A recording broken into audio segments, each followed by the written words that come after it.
Hey, welcome back to This Is Our Story, and thanks for joining us. We want to thank all of those who have been following on our journey so far. Thanks so much for sticking it out this long. We've got some great content coming up in the episode ahead, but before we get into it, we just wanted to give you a quick heads up about a couple of things. Firstly, unfortunately, the internet connection was not our friend on the day that we did this recording, and consequently, you will hear the audio quality does oscillate a wee bit as we sometimes cut in and out. But please don't let that distract you from the great chat that we have coming your way. Secondly, and much more importantly, we wanted to provide a wee warning that some of the content that we cover in this particular episode might be triggering to some people. We deal with the topic and experience of abuse, and we then discuss some of the fallout from what followed, and we just want you to be aware of this going into it. If this brings up anything from your own experience, we definitely encourage you to find someone you can talk to about it and get some help if you need it. But for now, just relax, enjoy the episode, and please let us know if you have any feedback. We would love to hear from you. Thanks.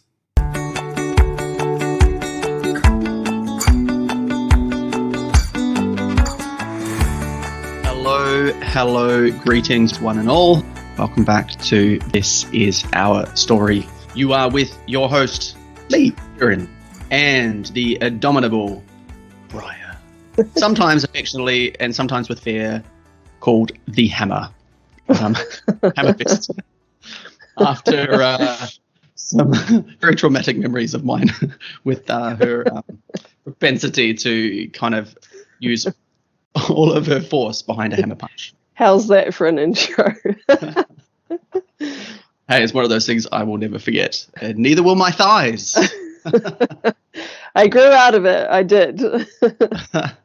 Well, I think just the arm got stronger, so now I can say all the stuff from here on the other side of the Tasman, so I won't get punched. I won't live in fear. Anyway, welcome everybody. Thank you for sticking it out this long. Congratulations, Briar, for sticking it out this long as well. How are you doing? How are you feeling since we're on episode 5 now? Yeah, I think we're sort of getting into the swing of things now, and I'm enjoying revisiting some of these, these moments from when we were younger. So yeah, it's good. Yeah, we haven't really touched on many embarrassing things, so No. I'm not feeling too uncomfortable yet. Anyway, we're going to get straight into story time.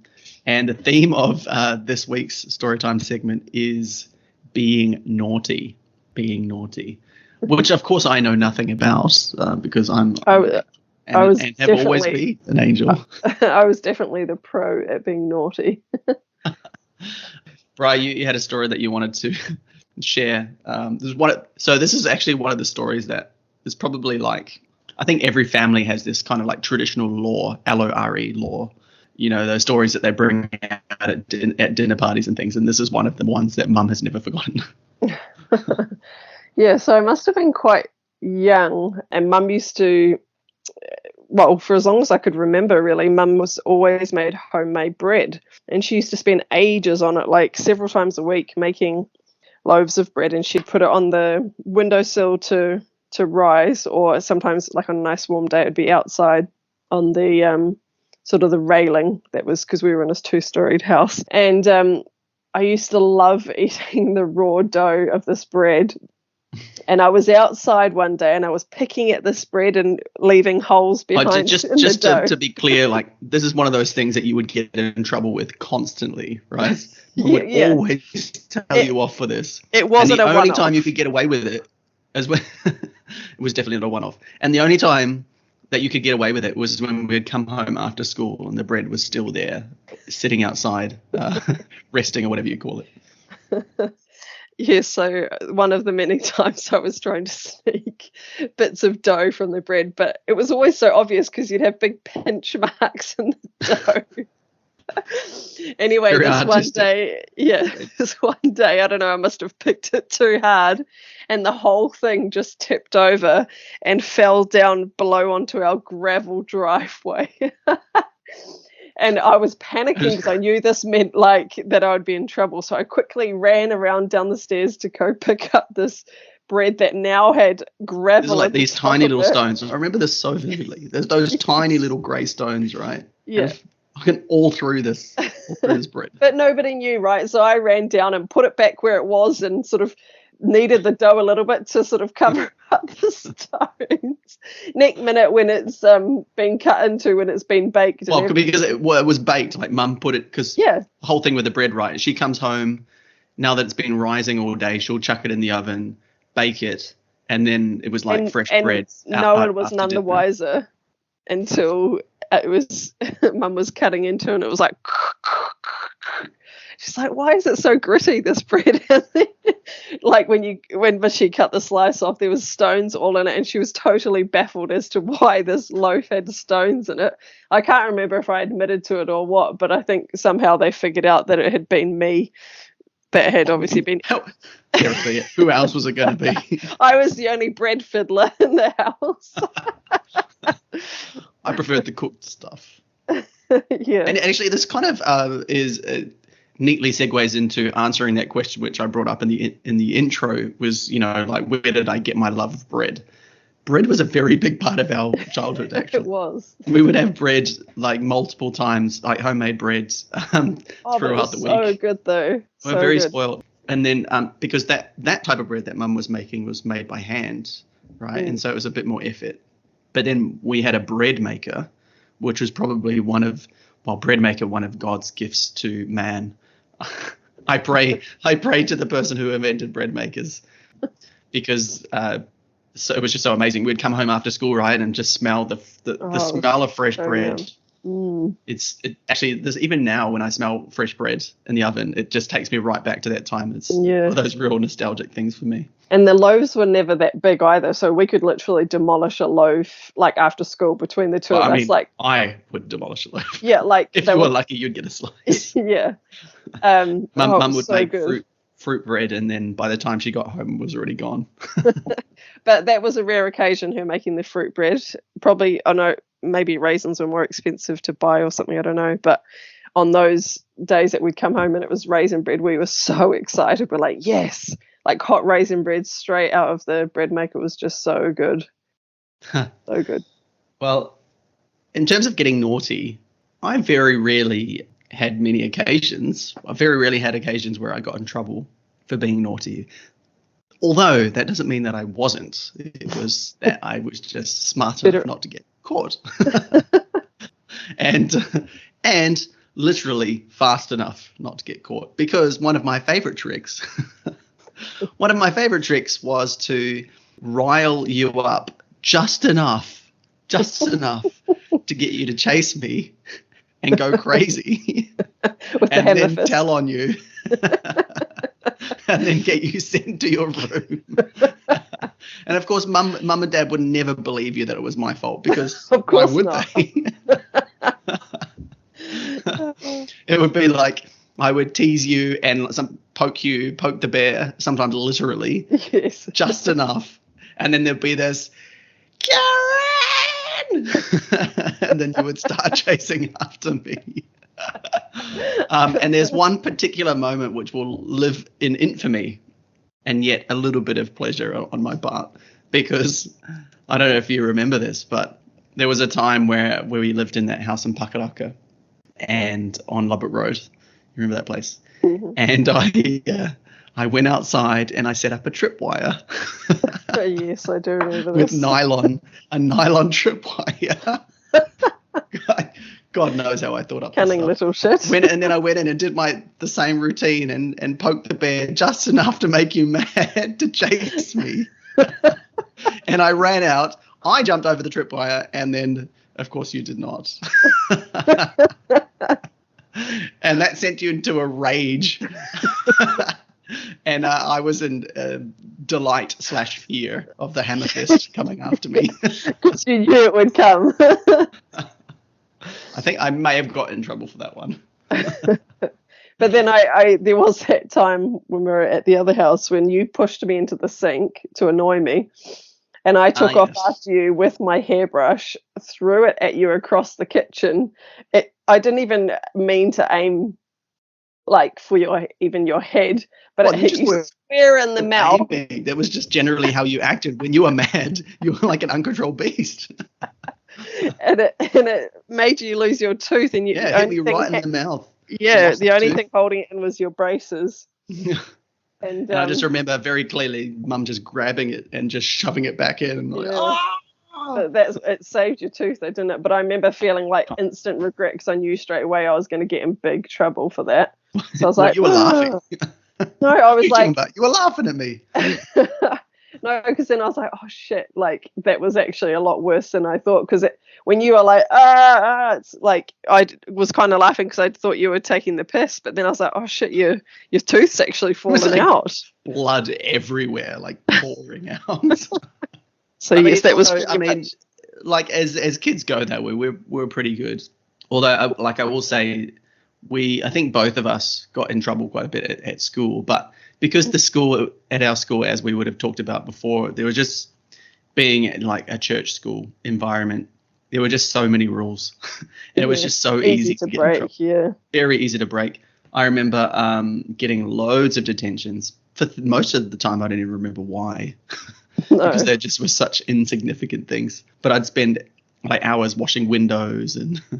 or just sitting in a room doing nothing or writing lines or I don't know, lots of random shit. I Yeah, remember I counted we some had a flood. I detentions too. remember having a flood once at the school because the drain was blocked and we were told to stay inside. And I deliberately disobeyed and went outside and unblocked the drain. And I came in and the teacher had to say thank you, but then also give me a detention.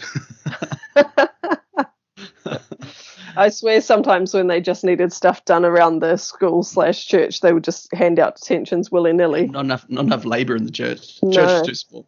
I remember sweeping the church driveway and being told, put your back into it. Or windows, yeah, like you say, with newspaper. Yeah. Mm. Yeah, but generally, there wasn't too much drama on my part at school.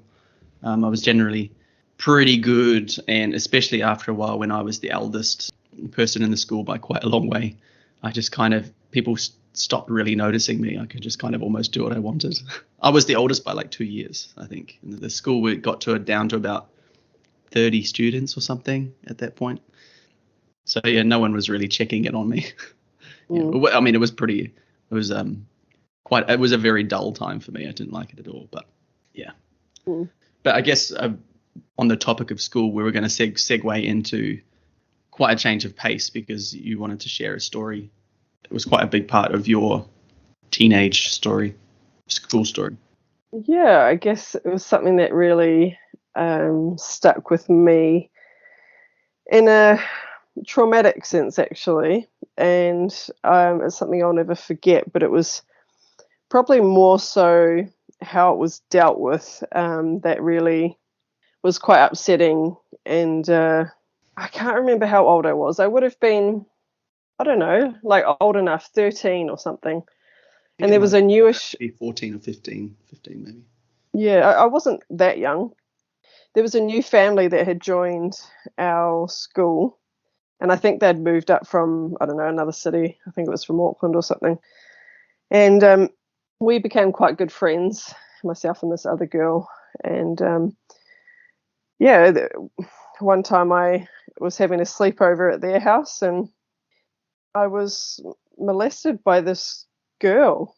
And I didn't know, I knew it was wrong, and I felt embarrassed by it, but I didn't know how to deal with it. So I sat on it for a little while until it got too much and it bubbled over, and I told another friend of mine who was appalled and shocked at this information, and she straight away told her mum, and I was mortified.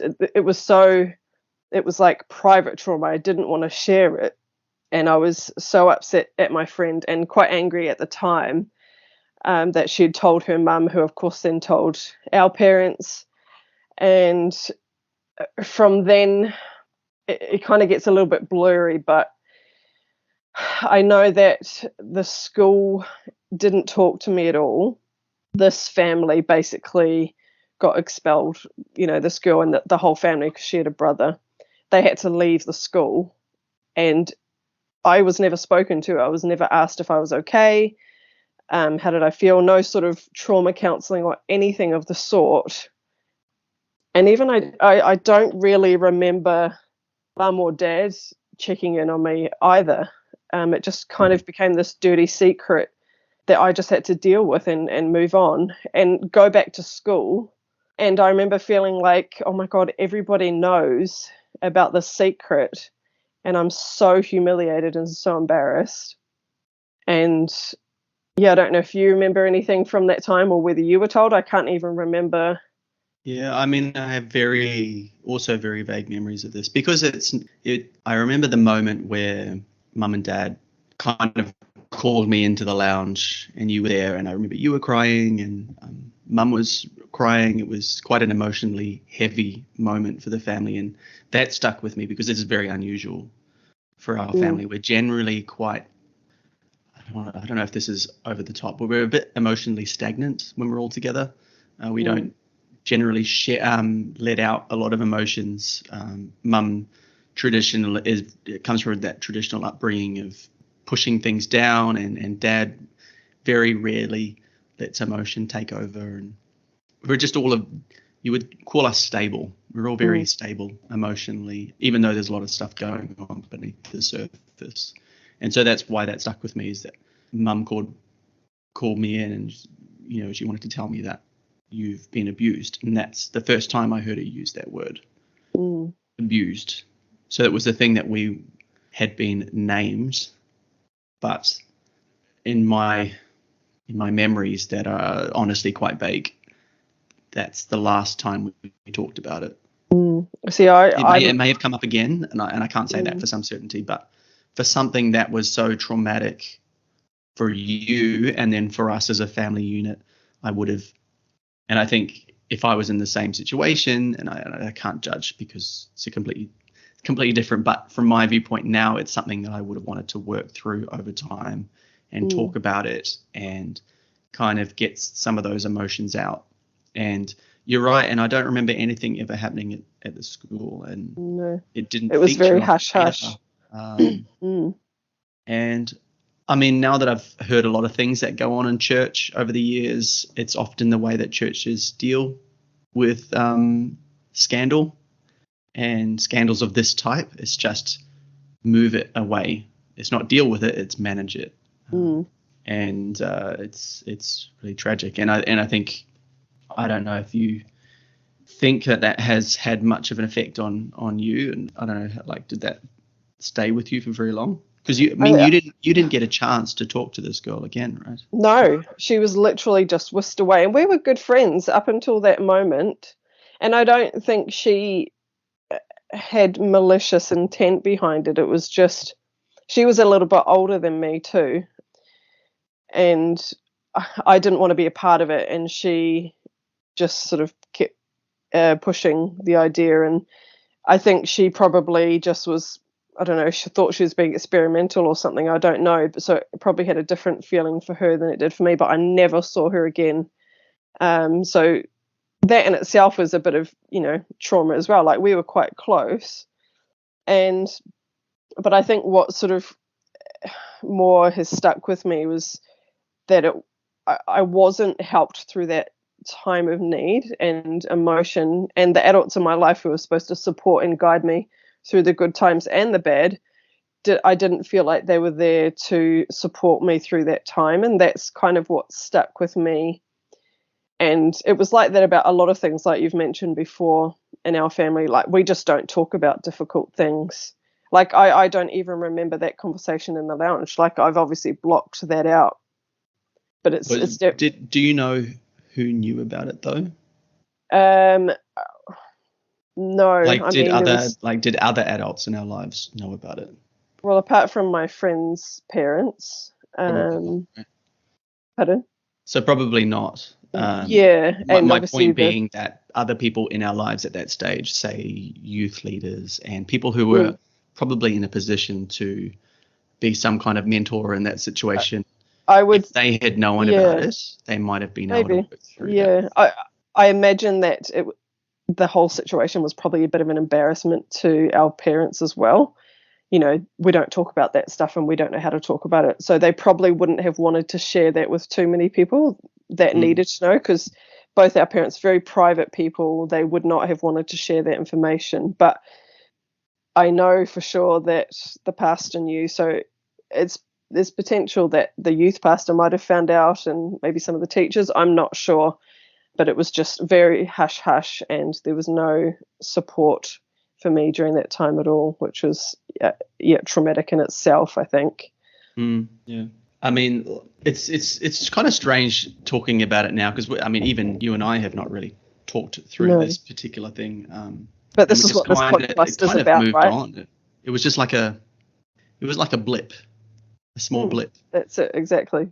That's, on one hand, you can call it a good thing that we don't dwell on it, and then on the other, when it's such a traumatic thing, we know now as millennials, right? We've come to learn this throughout our lives, that dealing with trauma and working through it is very important. And these things, they do resurface in ways that we don't understand until much later. So I think it'd be interesting to, as we go through this journey, to see if this particular story has cast any shadows over experiences post that moment. Yeah, I guess it was that, being that young as well, that was, again, as you discussed in the previous episode about how we had no sexual education either. So this was my first sort of sexual experience, and it wasn't a positive one. And again, maybe mum and dad just didn't have the tools to deal with it, because they had, they'd never had anything like that sort of happen before. And maybe they just didn't really know what questions to ask me, like if I was okay or whatever. I'm not really sure, but I guess that's poignant, thinking about future partners and stuff, that being my first sexual experience, it surely has had an effect on things, from that point. I think if I look from my own perspective of these few years, teenage years before heading off to uni, I lived in a bubble on my own where I just didn't know anything about anything, and I didn't really have any interactions with, because I think you probably had a few more obviously you didn't know a lot yourself, but you had more interactions with this relationship stuff than I did. And you had, I do remember some other experiences that you had before you left home, which I came to be aware of later on. And I didn't have anything to do with any, there was nothing like that in my life. Very, very innocent, but also really shy. And I didn't have any type of relationships that could have become that either, because I don't know, just I couldn't even imagine being kind of pulled into any type of sexual experience, because it was a million miles away from where I was at. And like you say, it wasn't, again, I've had other things like, so mum and dad used to bring people into our household, like boarders, and at one time we had some people from Bangladesh coming to live with us. I think they were something to do with the church. I don't know if they came over from Bangladesh to live with us to join our church. I'm not sure. I can't remember the exact circumstances, but I do remember, and this was actually when I was quite a bit younger. We were in a hotel with mum and dad and you and these two guys, and for some reason I had begged to go to use their hotel room so I could watch TV, and mum and dad said, yeah, that's fine. And then one of them came into the room and was acting, I don't know what the right word is, predatory, I guess you could say. And I was quite young, but I remember feeling yuck about it, and I just ran out of the hotel room and ran down to mum and dad, who were having a coffee down in the hotel cafe, and been like, so-and-so tried to do this, and they would not let me out of their sight after that. But again, that wasn't something that was discussed. No, it wasn't discussed at all. Little things like that sort of throughout my life have happened. Which actually they're not little. It's quite a big deal actually. Yeah, they're just building blocks, and so That's it. at the time it seems easy enough to push them aside as an isolated incident. But there's another thing that happened, which I don't know how clearly you remember. One of the other strays that Mum and Dad looked after, an older guy who used to spend also from in the church, used to spend a lot of time at our house, and then I think you must have been about 16 at the time-ish, maybe. And he became very comfortable with you. And he used to spend a lot of his time with you. Even when I was still around, I had nothing to connect with him about. He was an older guy and I just wasn't really interested. But he used to hang out with you and I mean, you were naive to it. But I was aware that it seemed like he had some kind of intention there, and I do remember this. It makes me kind of cringe actually to think about it. You know who I'm talking about, right? Yeah. And I remember the subject came up of how close he was getting to you with Mum and Dad, and I remember them saying that they'd noticed, but that they were just kind of watching it, but it wasn't in a negative way, the way that they talked about it. It's like, oh, this could maybe he's actually got genuine interest there. Yeah, it just gives me the heebie-jeebies. It makes me, I feel that inside now. Yeah. Yeah. And like you say, I do remember in the end he tried to kiss you, I think. I remember that happening, or at least me hearing about this.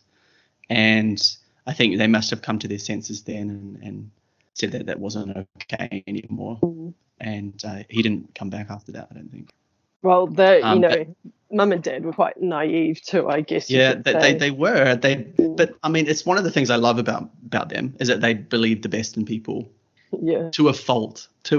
So we had people come through our home all the time, and I really respect them for this because they were always bringing people who didn't have family to look after them, or didn't. They were just kind of lonely, didn't have perhaps much going for them. They were kind of people who just didn't perhaps fit in with everybody else, but it was they had come through the church or whatever, and they would just want to look after them like an extended family. And I guess this kind of takes us off on another big part of our younger years was Mum and Dad adopting this guy who we'll just keep him nameless for now, but kind of an awkward situation. And this happened more towards just before I went off to uni.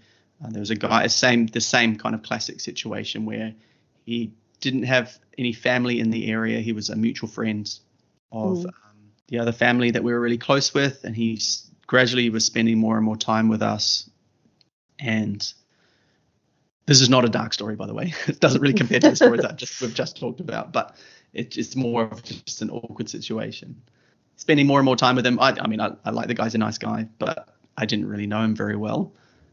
Then I left home, and I think there's probably a bit of a de facto son vibe that took over, a bit of empty nest syndrome after I left.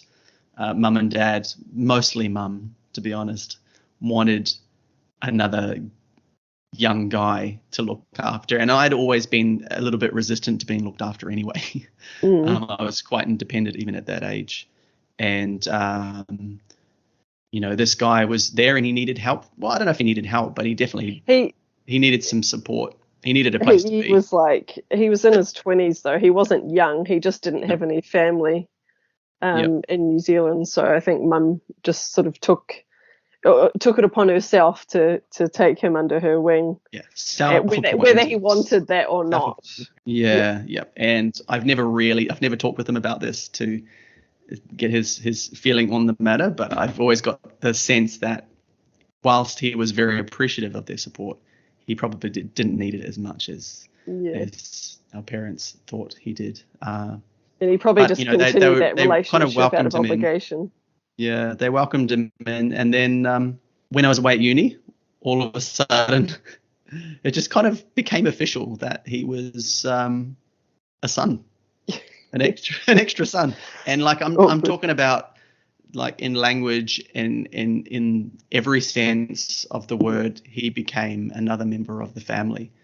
Mum, on one of my few trips home when I was at uni, told me that they were trying to actually adopt him formally, which I thought was fucking weird. It's so weird. But they couldn't because he was too old.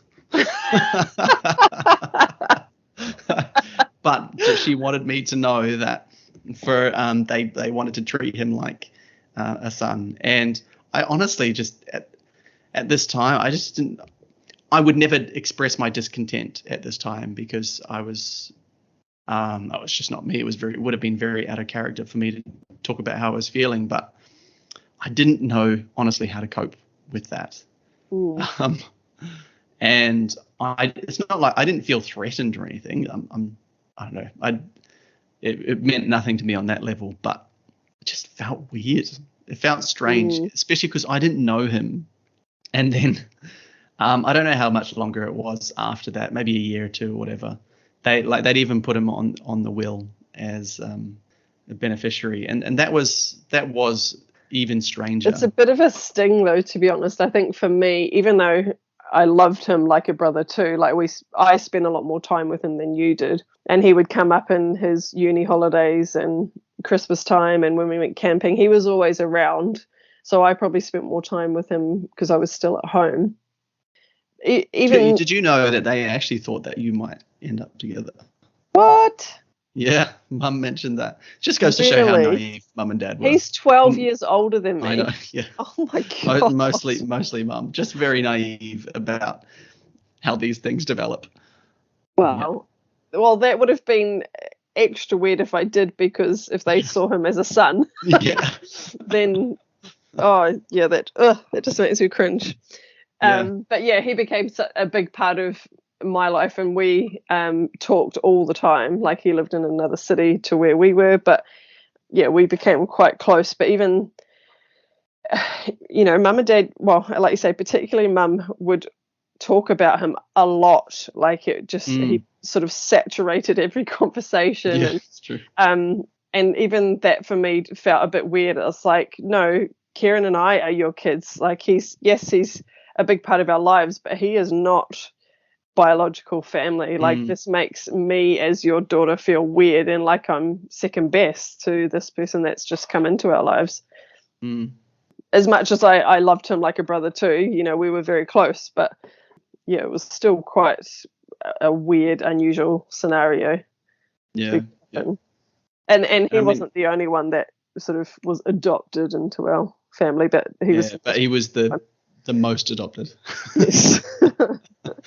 Yeah, I don't know. Like, this is something that stayed with us through all these years, and I've come to terms with it. It doesn't really register on my radar anymore, but it is something that's still an ever-present thing in our family, which we'll talk about in another time. But it's been a big part of a more recent chapter in the family life. Yeah, we'll save that talk for another time. But yeah, it was always strange introducing this guy as an adopted brother, because he's of a different ethnicity. So when people see that when they introduce him as their son, like, literally that's how they would say it. Oh, this is Kieran and Briar, our children, and this is what's his name? Our son. I felt sorry for him. Like, looking back, he must have been cringing on the inside too. Like, whoa, I'm not your son. And people would look at me like, they don't look the same. Oh, like, man, like, it's a conversation for another time. For a young guy in his 20s who's, probably finding his own feet, having moved out of home himself, to be called son, it's like, that not me. Strange. But that's we will revisit this at a different time. Yes, still lots. I kind of we've had some pretty heavy topics this one, so I kind of wanted to, we can just like segue into something a little bit lighter. We wanted to kind of finish off with one of my formative, more fun memories of things that we did, you and I together. Because if you haven't picked it already, like, we were as in you and I were basically enemies through our teenage years. And so even through like this time when bad stuff was happening to you, right? I didn't feel that brotherly affection because we had so much animosity there generally, and there were no connection points. So like, whilst I felt the emotion and anxiety of the moment, I didn't react to it in a way that someone who was really close to you would have. Yeah. Because we'd just kind of come apart at some point. But this particular memory is one of the few times we would actually go away and do something. Well, not just you and I. Obviously, we were with a group, but it was something that we have a shared memory of in our later teenage years. And this was a music festival called Parachute Festival, and it was one of the few things that our parents allowed us to go to. Don't you think it's actually quite surprising, considering all the rules we had, all that, this was a big ticket of freedom for us going to this festival. Yeah, so this was a music festival. It was in central North Island of New Zealand, called Parachute Festival. It was a Christian music festival, which was the main selling point, trying to convince Mum and Dad to let us go. And the tickets were not cheap. Yeah, it was not. But I think they came to the first one that we went on. They came to a couple of them for sure. Yeah, so I mean that's why they were okay with the idea of us going. Eventually, we went without them, but because they'd been already, they kind of understood what it was, and it was. I mean, parts of the festival are a little bit cringy now, but it was a good time, and at that time there were two big festivals in New Zealand. It was Parachute and it was Big Day Out. Big Day Out was the quote unquote secular and bad, where people did drugs and got drunk and all this type of stuff. Whereas Parachute Festival was the good one, where alcohol and drugs were not allowed and there were rules and people were safe. And it's more of a family orientated type thing, although a lot of young people did go. And I'm sure some bad stuff happened. Oh, absolutely. I'm sure of it. I didn't see it. I was very naive to it. The toilets themselves were a crime. It was atrocious. The portaloos. I just remember every now and then if there was a breeze that went in the wrong direction, you'd be like dying. And it was always my worst nightmare was, so when you first arrived, you used the toilets because they were still relatively clean. Yes. But by the end of it was like 3 days, right? Yeah. By day 3, you were like, just hold it in. But this was a big trip for us. So it was about maybe 6 to 8 hour drive to Parachute, plus all the traffic, because the traffic getting in there was awful. So we didn't really explain the festival. So it's 3 days of all the kind of top Christian bands and some of those kind of on the edge bands, which were sort of Christian. They would be at this festival. It was run by a church in Auckland, one of those mega churches, and it was basically a camp situation. And at this stage, it was in a place that had kind of a natural amphitheater. Oh, you know what? I just remember we haven't talked about convention. That's a topic for next time. Anyway, it was so we had some prior knowledge of this site that it was held at, because we used to go to this school competition thing, which we'll talk about perhaps in the next episode. I can't believe we didn't talk about it. Great memories. Anyway, I'm off track. So we knew the site, we knew what it was like, and so I guess that's what pulled us in. But it was on a farm, basically. Cut to that part. It was on a big farm and it had a huge natural amphitheater where the main stage was, in a beautiful spot, amazing place to have a music festival.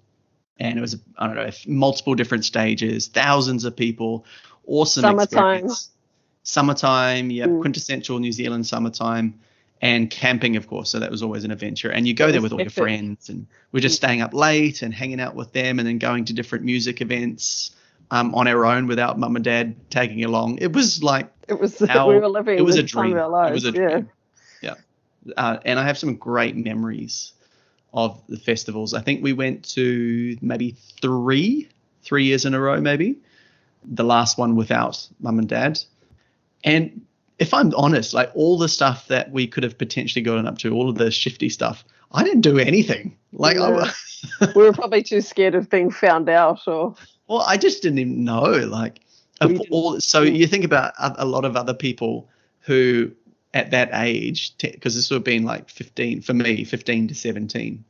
At that age, young people are getting up to all sorts of mischief with girls and boys and playing around, experimenting, what have you. And getting away at a music festival would be the ideal place to do that. And it did not occur to me. Like, I just so. But we so were probably naive. just having so much fun, just doing the stuff that we weren't normally. It Yeah, probably wouldn't yeah. have even had entered No, our I don't minds. regret like not doing that, because Yeah.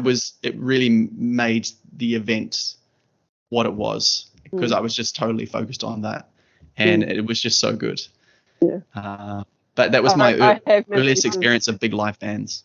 Yes, I have memories of lining up at the merch table to meet the bands and Yes. get your signature on the T-shirt that you just bought, and I have like one having particular crushes on embarrassing band moment, members. actually, because one of the biggest bands at the time, so big I can't remember their name. Anyway, they had a drummer, a chick drummer, a girl drummer, and I remember when I went up to get this signed, and I was like, oh, it's so good to see a girl drummer, and then like, well, I'm a drummer too. And then she was just Trying to so be disinterested. relatable. She must have heard this so many times. It's such a sexist comment to make. And even now, like, every time I think of that, I'm like, oh my God, why did I say that? But no, very great memories. I don't remember specific things of what happened there, but I just remember it as being just a generally good memory. I remember like rocking out to Earth Suit. Do you remember Earth Suit? And they had Actually, these yes, yeah. gigantic glasses that everybody. Yeah. I think you could So they were the practice pre-runners to Mute Math. Mute Math being one of my all-time favorite bands. Yeah, great memories. And Still that was remember some of their songs like too. even Earth Suit was pretty hardcore for something that the borderline things that we probably wouldn't usually have been allowed to listen to, but because it was Christian, it was okay, even though it was hard. Well, it's also probably one of my, or if not my first experience with electronic music. It was like a DJ there, and they had this is weird because they would have these worship nights. Do you remember that? The last night was like a worship night, and they would have someone up playing music, and then everybody, it would be like a church service. That was a bit cringy for me because I didn't really enjoy that. I wasn't there for it. I didn't go away to go to another church service. I doubt anybody was there for that, to be honest. There were a lot of people, because they had this big DJ, Christian DJ, and he was there playing his techno, but it was like he was telling people to raise their hands and praise God and all this kind of stuff, and it's just techno music. Still really maybe I'll look it up, because I'd be interested, because I do appreciate electronic music now, but back then I hated it. So it'd be interesting to know if it's actually decent. I'll have to look into that. Yeah. And actually the last parachute I went to, I remember because it was also with my ex-partner.